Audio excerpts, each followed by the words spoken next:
Welcome to the Moser On Manufacturing podcast, brought to you by Jacket Media Co. I'm just wild about Harry, and Harry's wild about me. Good afternoon, everyone. This is Lew from Manufacturing Talk Radio and Manufacturing with Harry Moser. So, how you doing, Harry? I'm great, Lou. It's good to see you as always. Thank you. And by the way, I really thank you for the manufacturing is cool, even though I'm sitting in a studio that's really very hot right now. But thanks for the T-shirt. I appreciate it. I've got mine on too, so it's I know, I see that. we're almost like twins. Except I'm wearing a yellow bow tie. All right, Harry's probably single-handedly brought back more jobs to the United States than we can even handle. So, Harry, you've been doing a great job, and what can I tell you? Let's move forward. Let's talk about the next episode of Moser on Manufacturing. So, what's going on, Harry? Well, the just general background on what's going on. Reshoring continues to boom. There's so many announcements coming out daily that it's almost hard for us to keep up and tabulate so that we can come up with the numbers. So looks like we're going to go past our forecast for the year. Forecast is 350,000, and I think we'll go beyond that. So it looks very good, better than we expected. At the same time, the Reshoring Initiative, our group, has been blessed with new sponsors, companies that have come to us and want us to work with them, do webinars, do articles, help them sell more by focusing on the opportunities with reshoring. So it's as good as it gets. Well, this has been really an unusual year, and you're doing terrific. And All Metals and Forge Group, the sponsor and my primary company that I manage and I'm president of. This has been really a terrific year. And I really we don't talk politics, as you know, but we did have the election a few days ago. And, it's kind of interesting as to what's happening with regards to that. I think they're beginning to call it the pink splash. The thing I'm rather happy with is yesterday the stock market just took off. Now, it presumably took off because the inflation numbers were a little less than expected, but the Nasdaq was up 8% and the others were up 5 or 6%. I mean, that's if I had as much money as you do, Lou, I'd have really picked up a lot yesterday. Yeah, and I got some bucks here that I could throw your way. All right, here we go. I'll throw. That's yours. Yeah, it's really been an unusual time for all of us. But we really we need to talk about what's coming down the road. All right. So consumers prefer made in America.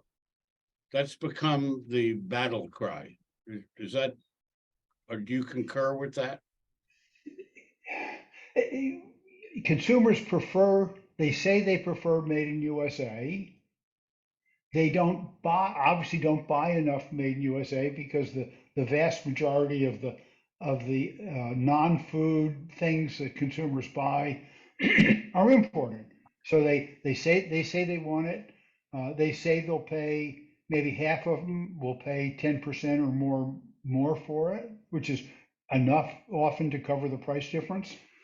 But finally, they don't do it, and a lot of that has to do with the retailer not offering it. The retailers, Walmart, Target, and so on, have competed very much on price, and so they keep trying to offer a good enough product for the lowest possible price, and that's knocked the American product off the shelf, knocked the companies out of business.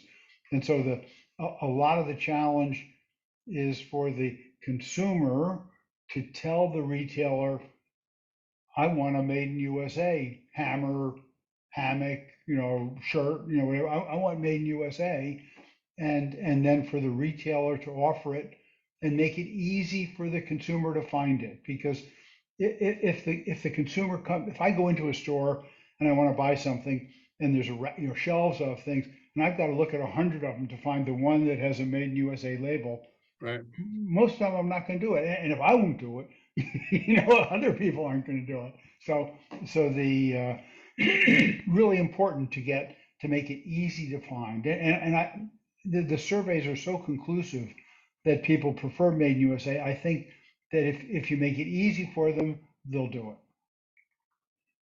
Do you really believe that the Americans care that much about whether they're buying let's talk about a technology product? Do they really care if they're buying a technology product from the US or from China or from Japan or where? Do they really care? But there's a lot of surveys. All you can easily measure is the surveys, and they've come out and repeatedly said that they prefer made in USA, and specifically that they don't want to buy made in China. They've told companies that we don't want you to source the product in China. We want you to source the product in the United States. And and if the companies do that, I believe that they'll be rewarded by the customer. The consumer will buy the made in USA product. So if we build it, they will come, basically. Yeah. Now, if you think of televisions, radios, cell phones, most of the electronics that we consume, they are not made here. They essentially are not made. So no one's offering them the alternative. And Apple, for example, has pulled some of its cell phone production out of China and moved it to India. And I think so that they will be less dependent on China, and also to get a solid foothold in the Indian market. But the challenge is for Apple to do the same thing here. If they maintain their image, strengthen their image by producing something significant here in the United States. So I call on Apple to do that. So with the CHIP Act and all that's going to be going on in regards to building chip factories in the United States so that we avoid overseas purchases of chips, how long is that going to take before it starts having a meaningful impact? Having the chips produced here, having more chips produced here, having the best, as good a chip as anybody produced here, is necessary for us to produce electronic products like cell phones. It's not sufficient. So it's a necessary but not sufficient condition. You remember that from philosophy class, right? Sure. Okay. So in addition, it has to be that the assembly of the product has to be affordable. It has to be the cost of assembling the cell phone has to be at a reasonable level, and the availability of the components, not just the chips, but there's 20 other electronic batteries and all this other stuff that's got to go into the phone. And if those all have to be imported from China and Taiwan and South Korea here, well, then it makes more sense to assemble the product there and ship the assembled product here. Right. So it's a challenge. I read a study that I think Bloomberg had done, and they said to get 10% of Apple's production out of China to India, for example, would take 8 years because of developing the supply chain for the components, training the people, building the factories, doing everything else. They said, no, it sounds too long. But even if they're off by a factor of 2, if it's 4 years, that's a long time. Well, how does that satisfy the concept of reshoring? If switching from China to India, what's the difference? It doesn't. Well, it does from our perspective. It does from a national security perspective, in that if something's coming out of India, which is somewhere between neutral and friendly to the United States. Sort of. Yeah. We're more likely to be able to get the product. Obviously, be better out of Mexico or Canada or Germany or somewhere like that. Right. But the but it's more secure than out of China. But it definitely is not reshoring. Reshoring is to bring the production back to the U.S.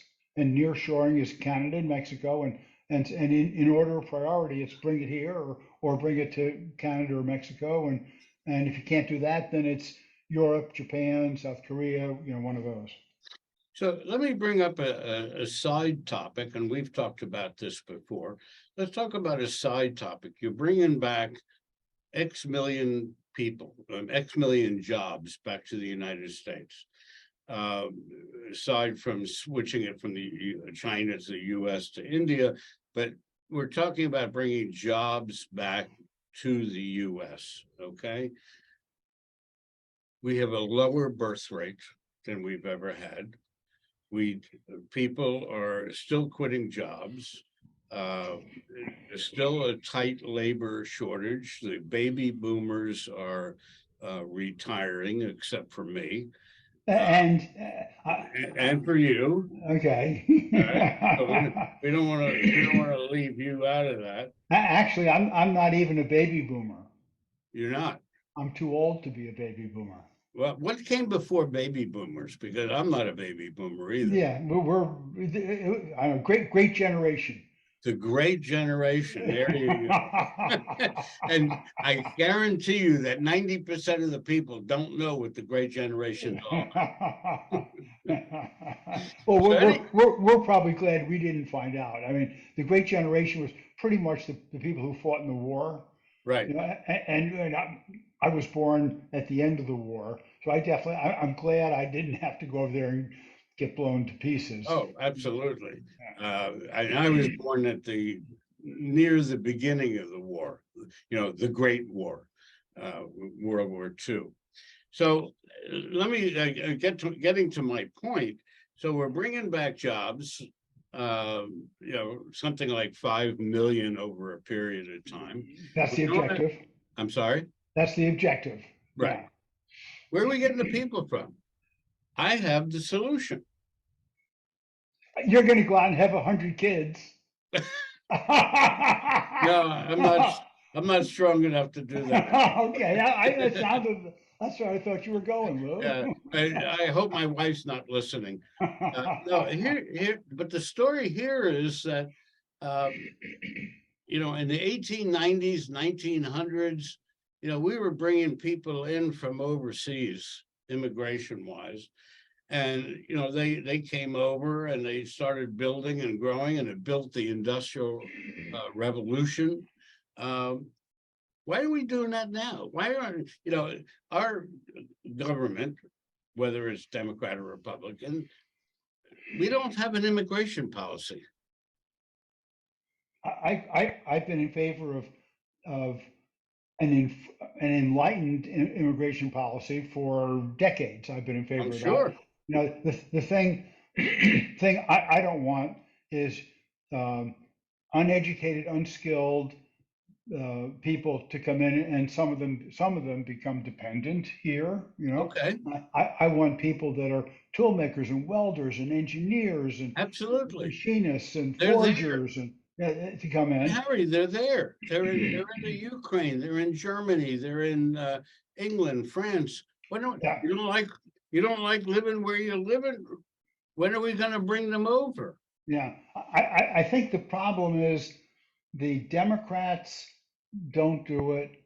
I'll say, since we're not political, one party doesn't do it because having more of those skilled people over here will lower wages because there's more supply of workers, and therefore wages in theory will come down a little bit. That's one party side. The other party side is just so, I think, dedicated to the border, that they and to me the border is an entirely separate issue. The border is those unskilled, whatever people coming in, and Canada, for example, does a great job of letting people in with skills, and the U.S. US isn't quite the shining city on a hill that it was 40, 50 years ago, Right. but it's still a much better choice than 90% of the places you could live in the world. Well, And that's so true. I'm convinced that millions of people would come here if we said, here's a list of 200 job categories. You got to have these credentials. You got to have this. You got to have English, no crime. Blah blah blah. You got to come in with Right. $10,000, $20,000. You can live for a while till you get the job. I think millions would be applying. Absolutely. And that would really solve a lot of problems, some of the problems that you're trying to address with bringing the jobs back. All right, so you bring the jobs back, but you don't have people to fill the jobs. So let's bring the people over, the skilled people. I mean, there's a lot of skilled people in Europe. There's from all over the world. Forget about Mexico and South America. We're not talking about that. But as you pointed out, But the skilled people in Mexico and South America would also be yes, equally yes, welcome. yes, Yeah, yeah, yes. yeah. We But want you might say we want brains and hands, not just bodies. right, right. But they do bring over good drugs. I don't know. Speaking from experience, you're doing, Well, Lou. that goes back, I don't know, decades. I'm not confessing to anything. So, what do you think that going forward with regards to let's say the economy as it's going right now? What are we going to do? How are we going to function? How are we, we're talking about recession, we're talking about inflation, we're talking about all kinds of things, but everybody's only talking. Nobody's Well, doing. the president has had the IRA, the CHIPS Act, and so on, spending hundreds of billions of dollars, Yes, and that is unquestionably stimulating the chips and the EV batteries and rare earth minerals and some of these other climate related categories. And, right, that's okay. Of course, the other side of it is you're talking about additional half a trillion or a trillion in debt. And it's pretty clear that when you get the debt too high, like Ray Dalio, the top investment guy, says as the country's debt to GDP ratio gets too high, the growth rate of the country starts to decline. Because eventually for the U.S., I mean, imagine interest rates on our debt, which have been averaging maybe 3%, 2%, something like that. If that goes to 7, 8%, at that point, the interest on the debt goes to a trillion or something like that a year, and it squeezes out almost every other wise investment you'd like to make. So serious implications for the spending. So the government spending in the short term looks great. It's like a drug, like you're talking about, makes you feel good for a while. A couple of shots of whiskey, you feel good for a while, and then later on it's horrible. And so that's my fear, that if the national return on investment from the money isn't high enough, if it isn't enough to pay off the interest and the debt that's been accrued to do it, then it wasn't a good decision. Harry, you want to hear my philosophy? Go for it. The debt will never be paid. A lot of smart people agree with you. When Bill Clinton created a surplus, that was the last time we saw debt free. No, I don't think it's ever going to be paid off. We're going to continue to pay the interest. The interest will go up, it'll go down, but the debt in itself is never going to be paid off. There's nothing that anybody's talking about that demonstrates how they're going to pay the debt off. you have to. Most people would say the only way to do it is to inflate your way out of the problem. If we had 20% inflation per year for 5 or 10 years, then that debt to GDP ratio would come down, Yeah. and the interest rate, and then at the end of that, if you could magically get the interest rates back down to 3% rather than 20%, Good luck. then you could gets your way out of debt. But the odds are it'll never get paid off. I got to, let's go back to consumers, because that's our subject. Go Yeah? for it. So I've come up with like a handyman's list of advice for consumers. So if you're considering buying a product and you look at it, you pick it up at the store and it's made outside the US, especially if it's made in China, then you should apply rules, something like this. If you really need it, something's broken at home, nothing that you have, the shoes have holes in them, you need a new pair of shoes, you have to have it, that kind of thing. Well, if the price is above $100, search for the product on the internet to look for a made in USA product. So for example, a good friend of mine runs a company called Liberty Tabletop, and they were the winner of the 2019 National Metalworking Reshoring Award, and they're the only domestic stainless flatware producer.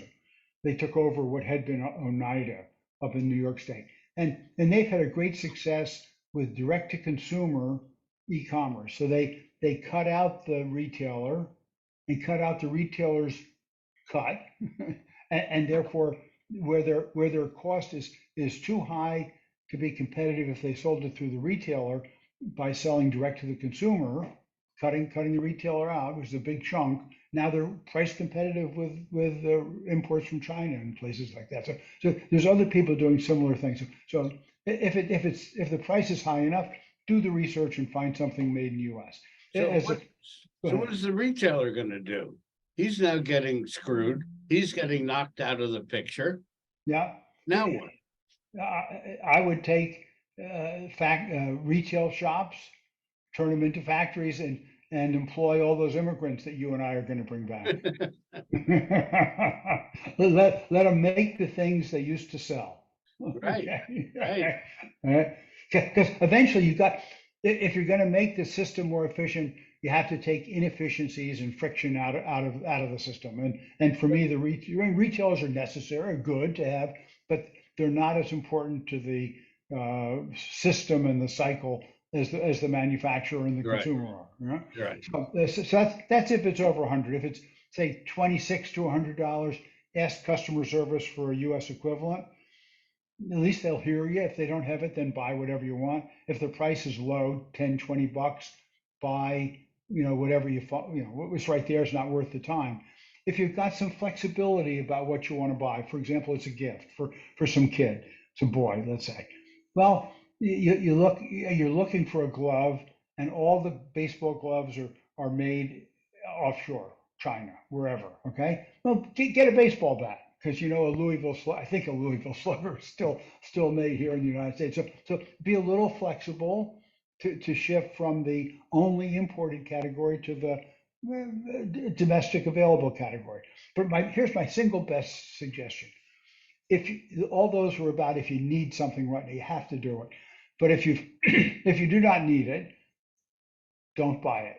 Okay, a lot of people go shopping just because they get pleasure or gratification from shopping.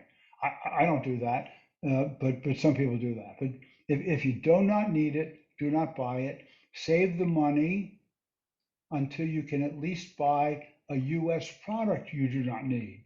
As long as you're not going to use it, you're just going to stick it on a shelf.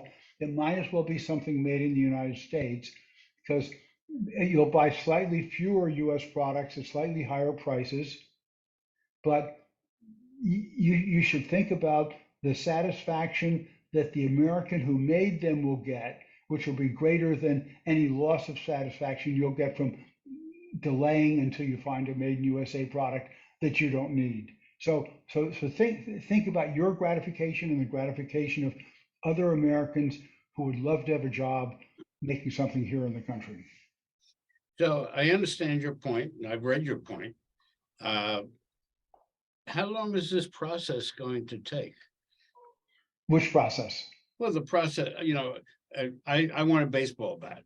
Well, I don't want to buy the Chinese baseball bat. I want to buy an aluminum baseball bat that was made at a Ford shop in Cleveland. I'm not sure it's going to be cheaper than the baseball bat made out of wood in China, but let's assume that the pricing is lower. And we have an American now who's making these parts, and he's got a job, and he's got a car, and he's got a house, and so on and so forth. How long does this process take? Mean to get millions of people with Yes, additional jobs? absolutely. But to put it in perspective, it took us, like, the offshoring really started in the 1950s with Japan. Yes. So it's taken 65 years to get to where we are now. And therefore, it's going to take 20 years, 30, it's going to take past what you and I are going to be around probably to see. So maybe we'll talk about a different topic then. But it's going to take years. But it's like, how do you eat an elephant? One bite at a time. One bite at a time. One bite at a time. So to the extent that it's a monumental task, the only thing to do is to get started right now and get the people we need, the workers we need, do the investment that we need, get the consumers asking for the product, get the retailer offering it. If everybody does their job and the government does things to level the playing field, then maybe it's 15 years instead of 20 or 30. I think one of the situations, and you sort of touched on it, and that is we have to have parents, instead of being so hung up with having my child go to college and get a degree and come out of school making $40,000, $50,000 a year with a $200,000 college debt that the government now canceled, that they're not going to be paying. But I'm not talking politics now.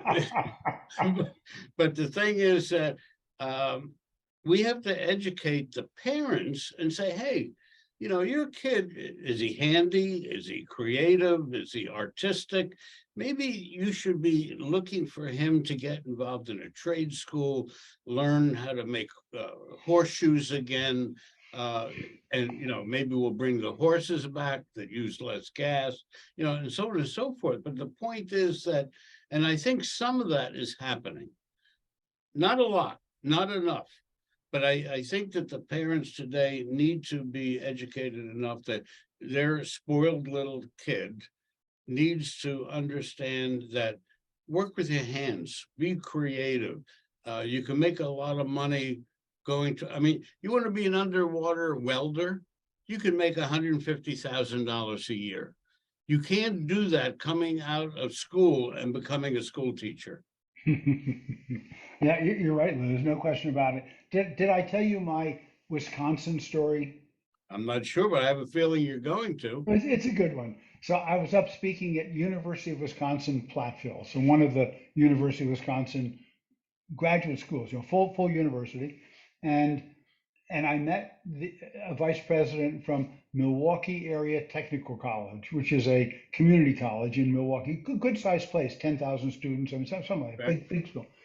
And he was bragging about the fact that community college is the second largest graduate school in Wisconsin, even though they don't have a graduate school. They don't give master's and PhD. They don't give bachelor's degrees. Okay. And that was because thousands of their students already had bachelor's degrees and had come back to get a community college associate's degree in a technical field so they could make money and pay off the debt they had from getting the bachelor's degree. But that's the kind of message that the parents and the students need to learn. And I think I've talked before about the government charts that show income going up with number of degrees, and they only compare number of degrees, no high school, community college, bachelor's, and I'm trying to get them to include in here the income of people who've passed an apprenticeship and who have and show that income is just as good. And the parents and kid, hopefully, guidance kind of look at that. Let's say equal income, start working 5 years sooner. No tuition. No tuition. Duh. you put that together, and it isn't just the kids that maybe are not quite smart enough to get to the bachelor's degrees. Many of the kids that could get the bachelor's degree would would be, and maybe want to be an engineer, would be better off to start as a tool maker or a precision machinist, get the practical experience, get their associate's degree during their apprenticeship, and then go to night school and get the bachelor's degree. They'll be a much better engineer than if they just did the theory and never had the experience. Makes sense to me. And that's been one of the things that I've been beating the bush about, that college isn't the answer all. Agreed entirely. Yeah. It's just, to make your mom and dad happy that you graduated college. You're the first generation to go to college. Well, maybe you should be the first generation to learn how to use your hands and make something. Well, I think back 50, 100 years ago, for example, around the time, right after the war, we had all kinds of. Which one? First or second? The World War II. World War II. After that war, we had millions of immigrants come in. Like I had a great friend, ran a company called Numerical Precision, made satellite components, real high, perfect. Egon Yegan, and he was a tool maker apprentice from Switzerland. He came over here, worked for Northwestern University, worked for other, eventually started his own company, made just the most wonderful, complicated products. Using the machines I sold them, and was such a proud. He was in the U.S. military, and he was so proud to make parts for the Defense Department, for the Air Force, for NASA, and so on.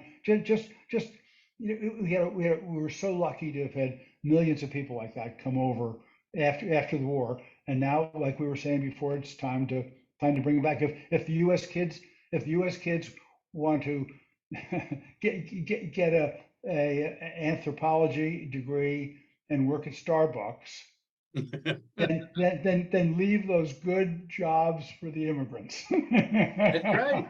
That's right. We can bring them over by the boatloads. Harry, this was great, and your stories and the analogies that you come up with are just terrific, and they're right on. And I'm not as bright as you, but I'm trying to catch up, so I appreciate that. Today you're a lot brighter than I am. Oh, is that right? The yellow jacket and the tie. Oh, the tie. I got to tell you, I'm sweating behind this tie. Now I see why you don't wear a tie. So, Harry, I appreciate your being with us again on the show. And by the way, you have to listen to the show after we log it on, because I got a little surprise for you. Okay. So, Harry, do you have any other points you'd like to bring up before we wrap up? Well, some of these things we've talked about, like the skilled workforce, which is the number one issue for us. Right. I think for you too.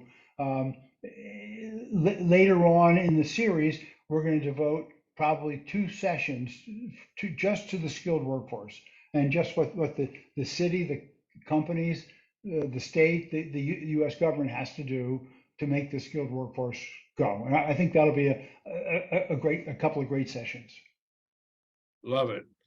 Thank you, Harry. And everybody, Harry, why don't you give us your URL for emails and so on, so some of our people can contact you if they wish. So for the website, it's reshorenow.org.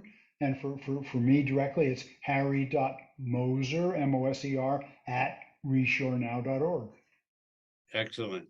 And everybody, come to Manufacturing Talk Radio. We're up weekly. Our umbrella network is Jacket Media Co., where you can see not only Manufacturing Talk Radio, but we have 4 or 5 other shows all about manufacturing, women in manufacturing. Chris Keel, who's an economist. We have the Institute of Supply Management, Manufacturing, and Institute of Supply Management Services report. Both of those come out in the beginning of the month. So come to our website, take a look. If you'd like to be a guest, Matter of fact, we also have an e-zine called Manufacturing Outlook. So if you'd like to subscribe to a free magazine subscription, you can. And you can, for nothing, we won't even charge you. You can write articles for our magazine if you have enough knowledge in your particular topic. So do that. Come to us, take a look, see what we're doing. We've been doing it. Today's November 11th. In 2 days, on November 13th, 2022, it's going to be 10 years that we're doing this on the internet. And I love doing it. Time's not running out. I got a long way to go. And Harry, you're going to be right behind me, so everybody, again, come visit us. If you have any comments you'd like to make, email us, email Harry. We'd love to hear from you. If you have ideas about the show, if you have ideas about topics and so on, please be my guest and address us directly. So thank you much, Harry. Yeah, by the way, great. Next time. And thanks for the T-shirt. I love it. Take care now. Bye-bye. Bye-bye. I'm just wild about Harry